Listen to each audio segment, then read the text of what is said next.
هذه القصيدة الغزلية من كلمات الشاعر المعروف الكبير أمين عاطف. يا لمسيت أنا ساهر وحالي مكدر، قلبي وجيه والراس يضرب صداعه، صبرت بس زاد الألم فيني يكثر، قلت ازعفوني قبل أموت يا جماعة.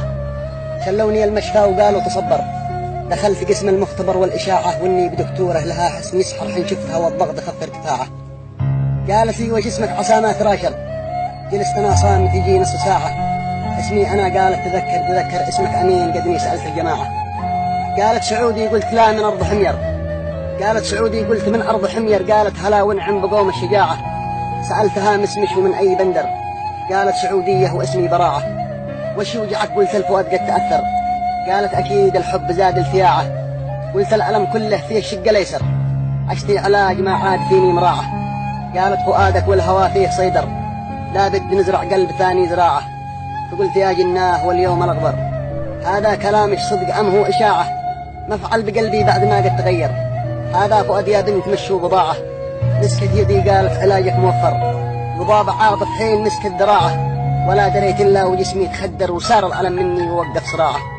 ودخلتني بحر وأنا في البر، عيونها ليزر قتلني شعاعه، هجوم قاتل قصف من كل محور، ما زاد قدر قلبي يجهز دفاعه.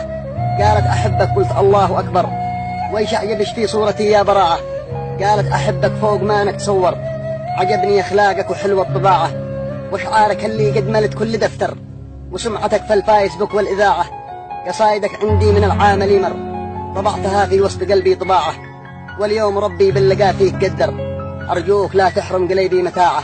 الله والإحراج واليوم ندبر، حسيت عقلي قد بدا في ضياعه، خلت أمن حمر وخضر وصفر، حاول تقوم لكن بدون استطاعة. فقلت يا دكتورة قد القلب قرر، فقلت يا دكتورة هالقلب قرر، أعلنت لش حبي وسمعا وطاعة. أمين قدو في ذمتش وانت يخبر، أعطاه فؤاده لش وللحب باعه، وفي الأخير يا قلب عاطف تصبر، ودعتك اللي ما يخون الوداعة. والسلام عليكم ورحمة الله. أخوكم الشاعر أمين عاطف. 055 78 43